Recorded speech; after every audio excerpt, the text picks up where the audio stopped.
KPK atau Komisi Pemberantasan Korupsi menangkap puluhan koruptor dan telah dijebloskan ke bui. Mereka rata-rata bukan orang sembarangan, ada gubernur, anggota DPR, bupati, bahkan menteri. Dalam menindak korupsi, KPK fokus pada apa yang disebut big fish, pelaku korupsi kelas kakap, tindak korupsi yang merugikan negara dalam jumlah tak terkira, atau dampaknya sangat menyengsarakan masyarakat. Terhadap semua itu, KPK tak pandang bulu. Begitu terendus, semua akan ditindak tegas hingga tuntas. Kemanapun koruptor bersembunyi, akan terus dilacak dan dikejar. KPK tidak pernah main-main. Buktinya, hingga kini setiap tersangka yang ditangani KPK selalu diputus bersalah di pengadilan. Selain untuk mengembalikan sebanyak mungkin duit negara yang sudah dikemplang, itu semua dilakukan untuk menimbulkan efek jera. Biar semua orang berpikir 1000 kali jika mau korupsi. Memang tak boleh ada kata setengah hati dalam memberantas korupsi. Harus agresif, serius, dan tanpa kompromi.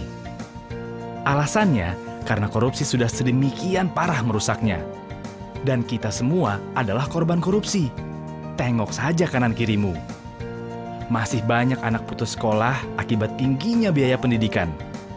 Masih berderet pula orang sakit yang harus mengelus dada tak mampu berobat karena mahalnya biaya kesehatan. Anak-anak dengan perut membusung karena malnutrisi, itu akibat korupsi. Ya, korupsi diyakini punya andil besar memperdalam jurang kesengsaraan rakyat. Di sektor sumber daya alam, kong kali kong pengusaha hitam dan pejabat korup makin memiskinkan bangsa ini. Kekayaan alam tergerus habis, meninggalkan kerusakan yang akhirnya harus ditanggung masyarakat. Sektor pangan tak luput dari jarahan para koruptor, membuat ketahanan pangan di negeri yang subur ini melemah. Petani tak berkutik karena tanah pertanian mereka dialihfungsikan menjadi perkebunan atau bahkan perumahan mewah. Sebenarnya usaha memberantas korupsi bukan barang baru. Tapi, sayangnya, badan-badan yang dibentuk silih berganti selalu gagal di tengah jalan. Waktu Orde Lama, pemerintah sudah pernah bikin lembaga anti korupsi juga loh. Nama lembaganya pun canggih, yaitu Panitia Retooling Aparatur Negara dan Komando Tertinggi Retooling Aparat Revolusi. Di zaman Orde Baru, ada tim pemberantasan korupsi, Komisi 4 yang dipimpin Bung Hatta, tokoh proklamator yang dikenal jujur dan berintegritas tinggi, dan juga operasi penertiban atau OPSTIP. Semua lembaga itu tak berumur panjang. Ada saja hambatan yang membuat badan-badan itu akhirnya KO di tengah jalan. Pemberantasan korupsi yang dilakukan dengan cara konvensional ternyata nggak ampuh dan mengalami banyak hambatan. Dari situ, dirasakan perlu metode penegakan hukum yang luar biasa lewat pembentukan lembaga khusus dengan kewenangan luas, independen, bebas dari kekuasaan manapun. Dari sinilah KPK lahir dengan mandat khusus untuk melakukan pemberantasan korupsi.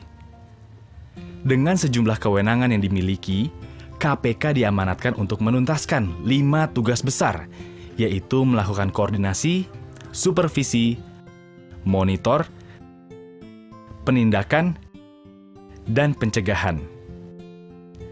Satu hal yang ditekankan pada pendirian KPK adalah KPK didesain untuk menjadi pemicu dan pemberdayaan dari institusi pemberantasan korupsi yang telah ada.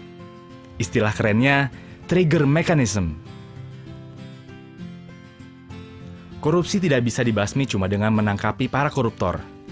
Oleh sebab itu, KPK juga menggarap serius usaha-usaha untuk mencegah korupsi selain upaya penindakan. Bekerja sama dengan banyak institusi, KPK coba mendorong tertutupnya segala lubang kesempatan korupsi.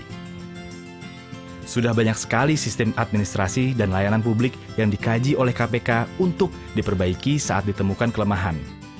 Jika sistemnya sudah baik, maka dipercaya akan semakin sulitlah celah orang untuk berbuat korup. Kesempatan korupsi juga ditutup melalui transparansi para pejabat negara. Di antaranya dengan kewajiban pelaporan kekayaan milik pejabat dan pelaporan hadiah-hadiah yang diterima oleh pejabat atau yang terkenal dengan istilah gratifikasi.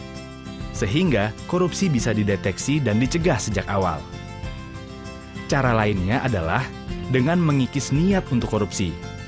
KPK mulai coba menanamkan karakter-karakter anti korupsi sejak usia dini. Hingga nantinya diharapkan akan terbangun generasi yang bebas dari korupsi. Upaya pencegahan korupsi adalah sebuah pekerjaan besar, karena harus dilakukan secara konsisten, terus-menerus, dan butuh waktu lama.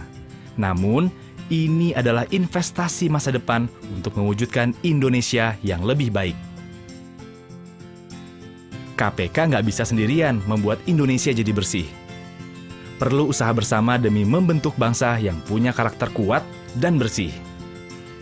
Sudah terlalu lama negeri kita terpuruk karena korupsi. Selama ini, rakyat Indonesia cuma bisa iri dengan kemajuan dan kesejahteraan negara lain.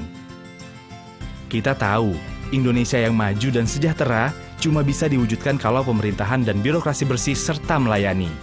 Tapi, masyarakat juga tak boleh membiarkan perilaku korup terjadi di sekitarnya. Dengan semangat anti korupsi dan kerja keras seluruh lapisan masyarakat bersama KPK, harapan itu masih ada. Ayo membangun Indonesia yang bersih dari korupsi, yang maju sejahtera bersama KPK.